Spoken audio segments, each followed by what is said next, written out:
The NFL playoffs are in full swing, and if your quarterback isn't Patrick Mahomes, Lamar Jackson, Josh Allen, or Joe Burrow, you should not be having any more debates about why your quarterback is better than those four, because so far in this playoffs, we've learned that those guys are in a totally different stratosphere. Welcome to the Chill Takes podcast, man. I'm your host, Darian, and these playoffs have been very fun to watch, regardless of what you may see on the timeline, rather if it's on Twitter, TikTok, Instagram, Facebook, so on and so forth, man. These playoffs have been exciting to watch. Defensive games, but also the quarterback play, man. We must talk about it, man. Now, before I get into all of that, please, if you're watching this on YouTube, please subscribe to the channel. Comment down below your thoughts on the playoffs so far. Also, like this video. And also, if you're listening to this on Spotify, Apple Podcasts, Amazon Podcasts, so on and so forth, man, make sure you please drop a follow. But I want to talk about these quarterbacks before I break down these games, because the quarterback play this week outside of Lamar Jackson, Josh Allen, and arguably the rookie sensation, Jayden Daniels, has all been subpar to really bad, right? From some subpar to just atrocious. I mean, starting out with some of the top dollar guys that got paid the last few off seasons, right? Justin Herbert, a $50 million man. Jordan Love, a $50 million man. Even someone like Jalen Hurts, $48 million man, right? Somewhere around that range.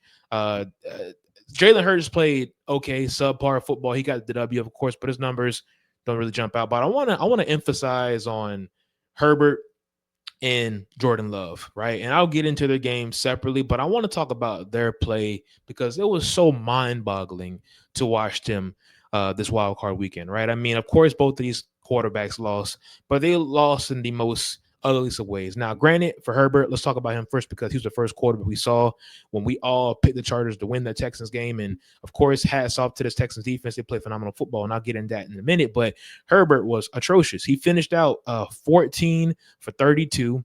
242 yards passing, one touchdown and four interceptions. And to be honest, that one touchdown came in pretty much garbage time. He threw a ball at the Lad McConkey.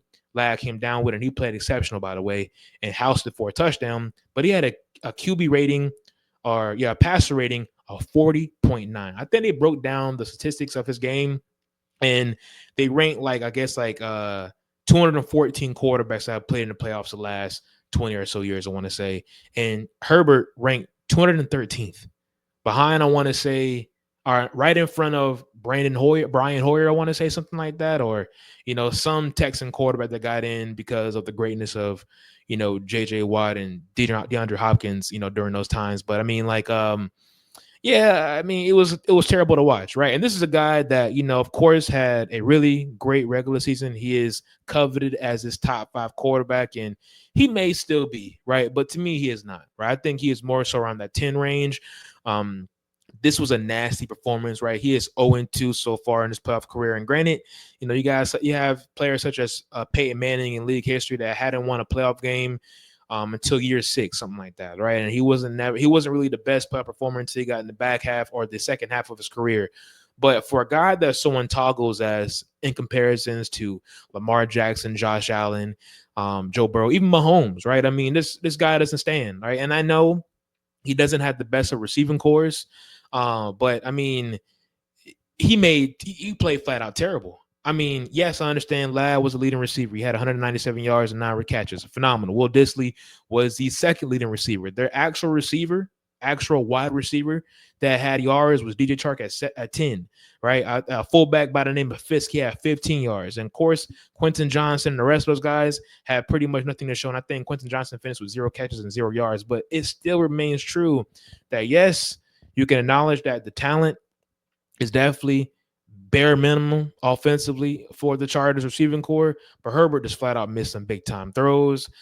He threw a lot of questionable passes. I think he had at least 4 turnover worthy plays, in which led to turnovers, turnover worthy throws.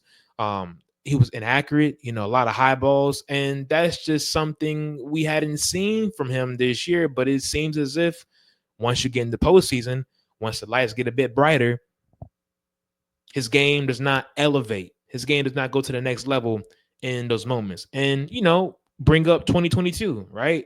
We saw the playoff game against Trevor Lawrence and the Jacksonville Jaguars, right?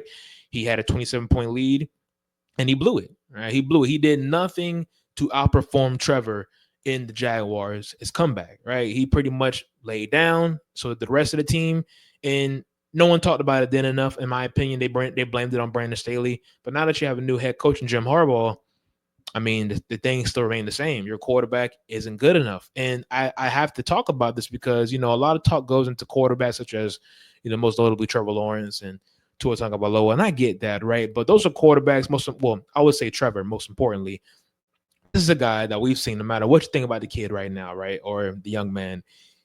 Yes, he hasn't had the generational type level of play throughout his first 4 years of his NFL career. But we're entering year 5. And truthfully speaking, in the grand scheme, what has Justin Herbert accomplished more than him? Nothing. Trevor Lawrence actually beat him head to head in the playoff game. And people like to talk about how Trevor isn't that guy. Well, we have to ask the question, if Trevor isn't that guy, is Justin Herbert that guy? And of course, you're going to have people say out there, yeah, he is, man. We've seen him. He needs the talent. He needs to work, so on and so forth. But we've seen Trevor outperform him with less talent as well. So, I just felt as this so far until it gets, until the theory or not theory, until this narrative gets changed about Herbert, he is unfortunately a quarterback that cannot win the big games in the right moments. And that's unfortunate, but that is just going to have to be his storyline going forward until things change. Now, as for Jordan Love, and like I said, I'll get into the full Texans game in my breakdown. I want to talk about Jordan Love, and I want to finish off with Hurts. Jordan Love is now the highest paid quarterback in all of the NFL, and he played atrocious as well, just as bad. Just a few more, actually no less yards. He finished 20 for 33, 212 passing yards, 3 interceptions, and a QB passer rating of 41.5. Now, I get his situation as well. His receivers were down throughout this game, right? I mean, you don't have Christian Watson entering his matchup. Jaden Reed got hurt. Dontavian Wicks got hurt. Romeo Dobbs again with the concussion. And of course, you yourself are nursing an elbow injury. But in the playoffs, if you're the highest paid guy, man, it comes with a responsibility. And you played bad. Now, granted, the elbow was an issue. I get all that, but we've seen quarterbacks have issues, have arm issues, have throwing hand issues, have injuries on their hands, legs. We've seen Patrick Mahomes with the gimp be able to perform and still get his team to where it need to be. And, no one picked this Packers team, really. It was some of us did. Some of us did pick the Packers. I didn't, to win this game, but they had no chance, right? I think the reason why they were in this game for the bulk of it was because offensively, the Eagles couldn't get anything going. And Josh Jacobs offensively, we've seen all season, was their best player on the football field. So that's something to talk about as well. And the question is Jordan Love worth the money, especially for a guy that we only seen in a legitimate 8-game sample size? And I don't have his full season stats this year, but he was, a bit injured at times. He wasn't able to put together consistency, in my opinion, which led to this Packers offense being a bit inconsistent this entire season. Now, I do believe he needs a true alpha wide receiver 1 to help out success. So same with Herbert as well. But the question is, are those two worth the high dollar amount they're paid? Because if they are, we need to start having some more respect for guys out there like a Trevor Lawrence, in my opinion, that has done more or just as much with less, and he gets dogged. So, anyways, let's talk about Jalen Hurts, right? He played pretty modest. 13 for 21, 131, 2 touchdowns. Of course, the stats don't look all that bad. I think he had a QBR of like 66 point something. He was a bit inaccurate at times, coming back off a concussion. He's missed, the last 2 games, pretty much 4 weeks of play in totality. He didn't look good. I mean, he's never really looked good in the playoffs. I felt as if his team carries a lot of weight for him. And granted, that should be a good thing, right? I mean, you should have enough talent on the roster to uplift you through your deficiencies you have offensively. But, the question is, and I believe this Eagles team is the most talented in all of football, and they've pretty much been winning like this all season through gritty offense and a stout defense. But,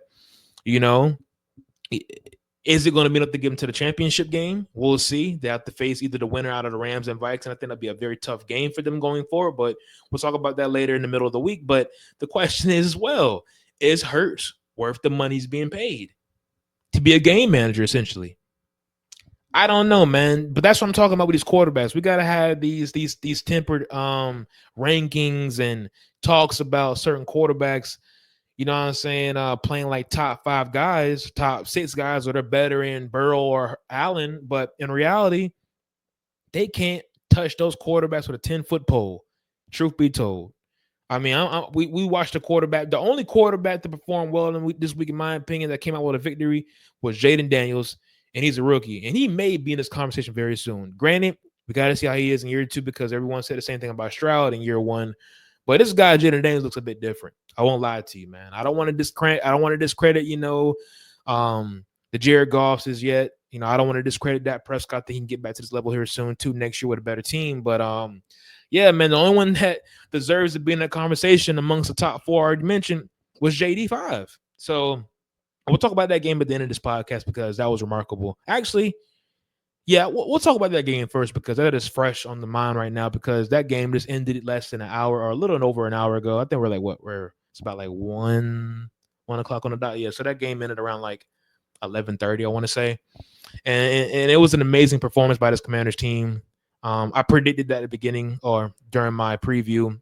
I spoke about how the Commanders were a team of destiny, right? They're a team of destiny. They've been able to just overcome so much this year during their games. You can't really explain how they're winning. Of course, they're playing great complementary football on both sides, but it's just key moments where it just feels as if the football guys are on their side, right? I mean, during the third or early fourth quarter of this matchup, late third quarter, they're in the Buccaneers. They're in the red zone, right? The Buccaneers are trying to defend the 4-yard line, essentially, their own 4-yard line, and they get stops, right? They get 4 straight stops. But what happens? The Buccaneers get the ball back, and it seems as if they're about to just kind of run away with the game. It's 20-17, right? Of course, they're still in this game, but it seems as if they're about to run away with it. And I'm sorry, it's what is it? No, it's is it 20-17 at that point? I want to say, yeah, I think it's 2017. No, it's 22. Yeah, it's no. Ah, my God, I'm having a brain fart. Regardless, though, the Commanders need a score to put the game back in reach, right? And of course, the Commanders get that back out there defensively. And I'm so sorry I'm having a brain fart on the actual score. I should have wrote it down and put it in my notes. But the Buccaneers are at least about to put together a drive that can really put the game away, right? And they're driving on the field. I think they're like on a 20-yard line, and Baker Mayfield handles reverse looked as if or reverse pitch or whatever was about to go on in the backfield. And of course, the Commanders jump on the ball. Bobby Wagner recovers and they seize an opportunity, right? They get the ball back, they score. And I want to say it's a tie. No, yeah, I think they're down. I think they end up going up by 3 at this point. So it's 20-17. So I think it might have been 17-13, I want to say. Forgive me if I'm wrong, but it had to be 17-13. Buccaneers were up. And of course, the Commanders got the ball back and they scored off another 4th down conversion. They were aggressive this entire game. And the Buccaneers get the ball back. They're putting together a drive that they could put a field goal on the board. And the Commanders defense steps up, right? They make big time tackles on Bucky Irving. One that was they had like a stretch play that got down close to, I think they might have been in the red zone, right? I think they got down to like the 40 or something like that, maybe around the 38, 39-yard line, I want to say. It was 3rd and inches. The Buccaneers messed up on a snap on the hike, you know what I'm saying? The cadence messed that up. Damn near could have been a false start, but Baker Mayfield got the ball off, handed it off to Bucky Irving, and the Commanders got an important 3rd down stop in 30 inches, and of course led to a field goal, and it became a tie game. And what happened? The Commanders that we've seen all season, they've been in these close games, and they walked the Buccaneers down the field, had a walk-off game-winning field goal, and of course, before that field goal even happened, Jayden Daniels once again provided a much-needed conversion, took the ball into his own hands, took the game into his own hands, and sealed the deal, man. Had a nice 3rd and 2 run pickup, I want to say. Kalijah Kancey was balling throughout the entire matchup. He had a play where he could have just blew the whole entire thing up. But JD, so elusive, shows such great awareness, was able to slither out the way, stiff arm Kalijah Kancey, picks up a 1st down and more. And of course, the Commanders grabbed their first playoff win for the first time since 2005. And of course, the last team they beat for a playoff win was back in '05 against the Buccaneers in Tampa Bay with a final score of 17-10. So history repeats itself for the Washington Commanders. And it was amazing to see, man. Like I talked about in my review, I actually even know that even happened. So I definitely would have even had a stronger take on that. But I knew coming into this matchup, the Buccaneers were on upset alert, and that is what transpired. Now the Buccaneers are going home, right? And we'll talk more about the Buccaneers going forward because they have a possible head coaching shakeup. Coordinator Liam Cohen is a hot name right now for my Jaguars. We'll talk about that later. But this Commanders team is advancing. They're going to face the Lions, which is going to be a very tough game. It may come to an end, but regardless, the Commanders fans, you guys should feel excited, just filled with jubilee, man. I mean, this team was an afterthought entering this year, right? No one had this Commanders team getting here. You know what? They did the right thing, man. They cleaned house from the front office. The ownership stepped in. They cleaned house from ownership too. They brought in Joe Harris, Magic Johnson. They brought in Adam Peters, general manager. I remember the name now. Adam Peters from San Fran. They whiffed, not really whiffed, but they got left at the door on Ben Johnson. They had to make a scramble move and picked up Dan Quinn, which everyone thought like, Dan Quinn, it's an okay hire, whatever. Dan Quinn goes out there and hires Cliff Kingsbury. Now I was like, Cliff Kingsbury in this college weirdo offense, right? They come in, they win 13 games, not including a playoff win, but only 5 losses, but a young phenomenon at the quarterback level who's going to run away with the Offensive Rookie of the Year. I mean, hats off to the Commanders, man. The future is so bright. And it's only up from here. It's only up from here, in my opinion, with this Commanders team because they still have a lot of money spending for agency. And yeah, man, shout out to them. So let's talk about the other games, though. Let's rewind because I wasn't able to recap all of them. So let's start on Saturday. Chargers, Texans. I've already had my spiel about Justin Herbert. He played god awful, dog water, sewage water, whatever you want to say, atrocious, right? And if you're a Herbert fan club member, Chargers fan, you shouldn't be having no talks about Herbert this offseason, man. I mean that. Leave him alone. Leave it alone. It's gonna be a nasty 6 months. Get off the timeline, man, because I don't know what you can say to defend your quarterback right now, man. He played god awful. That was a terrible taste he left in everybody's mouth. Pause, but that's just the real of it. Now, defensively, this Chargers team is night and day, right? This Chargers offense kept this team afloat. Now the defense needs to keep things afloat, right? I think their defensive coordinator, forgetting his name right now, I want to say is from Michigan. I forgot his name, but he has a great mind for the game. I thought he called a really great game plan against this Texans offense, regardless of what happened, in my opinion, that really changed the way of this game. I thought that amazing ad-lib play by CJ Stroud before halftime really shifted the momentum for this Texans offense. The defense was already playing phenomenal anyways, but the Texans offense and also the crowd, it really breathed, or however you say it in past tense, but it really gave life to this Texans team, man. The ad-lib play, almost dropped the snap, scrambles out to the right side, throws a nice ball to Hutchinson, and they were able to put up a touchdown before halftime. You could say the Chargers charged it up at that point, but I think that was just a great ad-lib play by another franchise quarterback out there that was struggling before that play even happened. He was playing bad football, and I think he had a really okay game. The second half really saved him, but he wasn't playing his best brand of football either. But, hats off to him. He was able to overcome the adversity. But, that was just a big-time play by that franchise quarterback, right? Defensively, though, I think DeMeco Ryans called a hell of a game plan, man. He had those guys ready from the jump. They came out there and played excellent, tough, gritty nose football, man. I mean, they were tackling, forcing turnovers, just playing really aggressive against the weaker receivers the Chargers have had throughout this season. I mean, Ladd McConkey had his way, but outside of Ladd, no one can get open. No one to catch the football, right? Even the running attack was dead. And I thought they should have ran the ball a bit more because that is Harbaugh's philosophy. But, they couldn't do nothing offensively, right? And Herbert was left stuck in no man's land, having to force some throws, showed inaccuracy at times. But overall, I thought DeMeco Ryans called one hell of a defense. He forced a lot of turnovers. And that's something to monitor going forward because this defense has bailed the Texans out all season offensively. And I think it definitely gives them a fighting chance against the Chiefs. I'm not going to sit up here and say they'll win. I'll preview that later. But it definitely gives them a fighting chance versus this Chiefs offense, who at times this year has been inconsistent as well.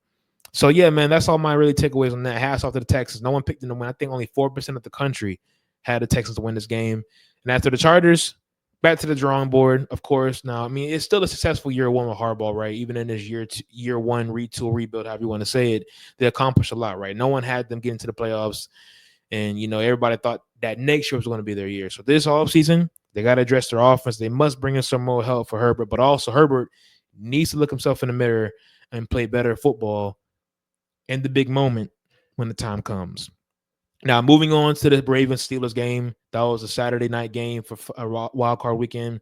Not going to spend too much time talking about that, right? I'll get into the Steelers later on this offseason or, in the coming weeks, depending on what, if anything, gets announced with this Tomlin situation. But the Steelers are I spoke about this plenty of times, man. They're a very, really, really average team right now, below average in my opinion. They're damn near no, not damn near. They're a franchise stuck in purgatory right now because of their head coach. But we'll get into that later. But most importantly, the Ravens. Lamar Jackson dominated. Derrick Henry dominated for sure. They combined this whole entire offense combined with 300 rushing yards to the Steelers. 23? I thought this Ravens team dominated the first entire half. It was a shutout, 21-0 entering halftime. Of course, the Steelers had to make it a game. They made Russell made some big time throws, but it wasn't enough, of course. The Ravens felt as if they never lost control of this game. They played phenomenal and dominating from start to finish. And their opponent, which I'm about to speak on next, who had another dominating performance that I can't spend too much time talking about because no point. The Bills over the Broncos. Now, this game started out kind of interesting, right? I thought, the scripted drive by the Broncos was amazing. They came out, had a big time touchdown to Troy Franklin, but Rasul Douglas spoke about it during the post game conference, right? Post game interviews.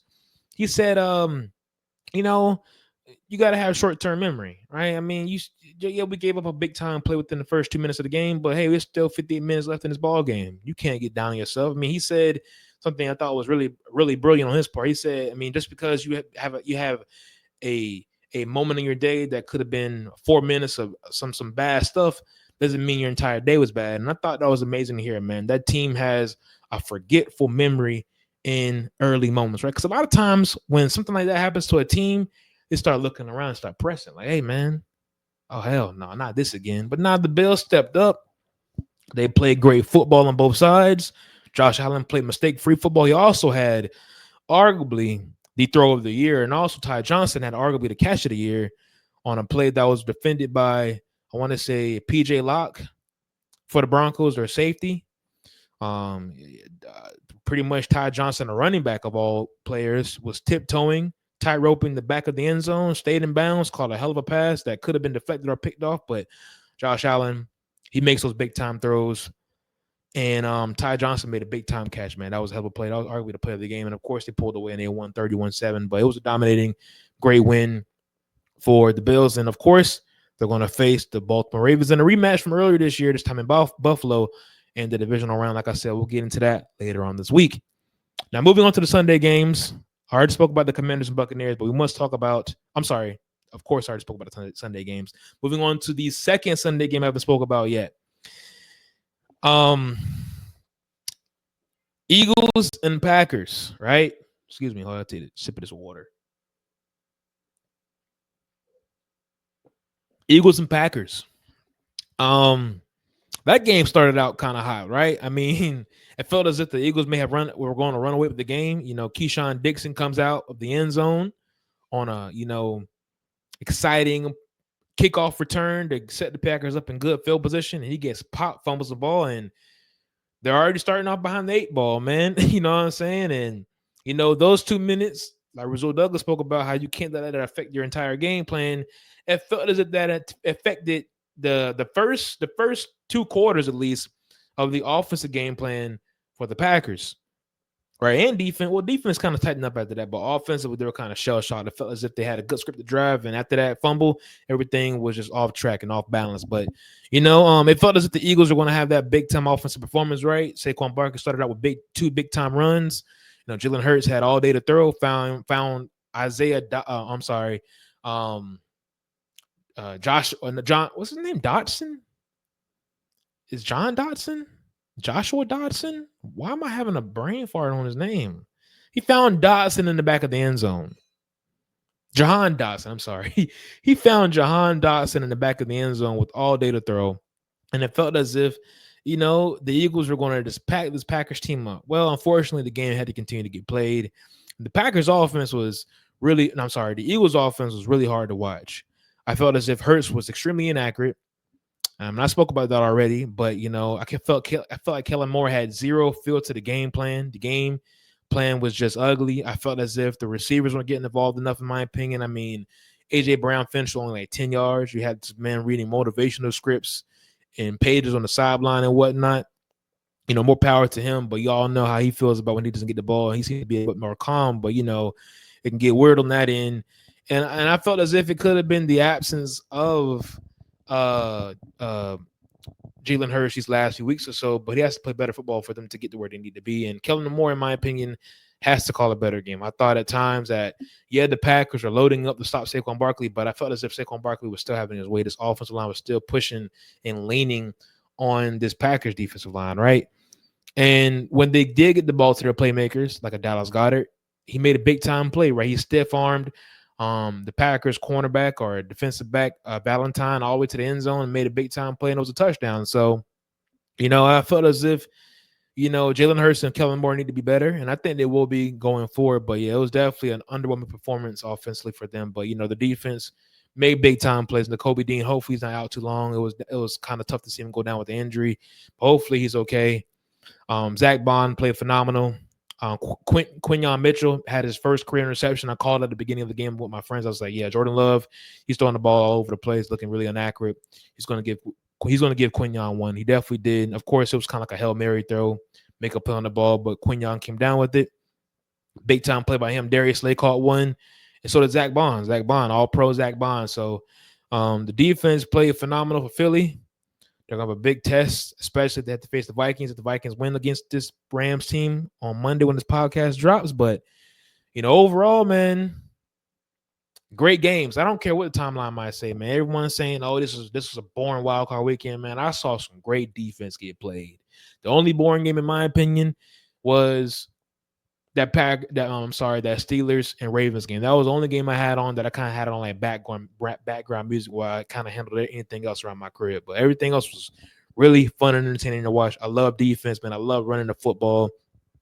Everyone's so engulfed into this, why there's no offense and stuff like that, you know what I'm saying? But maybe because it's a betting world nowadays, and I know I can be at fault to that, but it was just good old-fashioned playoff football, man. And it was exciting because it felt as if a lot of quarterbacks coming into this weekend needed to uplift their play, but we saw overall teams and defenses uplift their play, and that was really fun to see, man. So, and like I said, shout out to the Commanders. I already spoke about that game, Ben, but big time win, And to preview this Vikings and Rams matchup, for all those who don't know, this game will be playing in Arizona due to the LA fires. All my thoughts and prayers out to the people out there. But yeah, this game is going to be in Arizona, neutral siting game. So I guess it definitely gives the Vikings a bit of a upper hand that are not traveling on the road in front of a more ruckus crowd. But Rams fans can travel a bit, especially with it being in Arizona. And I'm not sure if they're going to be traveling in full effect because of the fires. But I'm pretty sure the Cardinal fans or the state of Arizona, I'm quite sure they have a good amount of LA Rams fans. So, and of course, you might just see a bunch of fans just pull up because it's a game in Arizona, and then kind of like everybody can pull up and watch it. So not just Vikings or Rams fans. So, I think the Vikings to win this game. I think Sam Darnold has a bounce back performance, but we'll see. We'll see, because I thought Herbert was going to come in and put a smackdown on the Texans, and that didn't happen whatsoever. So I think that'll about do it, man, for this wild card recap. I think I'll be tuning in. Like I said at the beginning of this podcast, please subscribe to the channel if you're not already subscribing. The first video I posted in a damn near year got 14 views. That's pretty good for my part, I will say, man. We want more to try to get to 15 or more this podcast. Also, please follow me on all platforms, Twitter, Instagram, TikTok for the time being, unless it gets banned for sure. But all that's going to be available in the description below. But until next time, man, thank y'all so much for tapping in.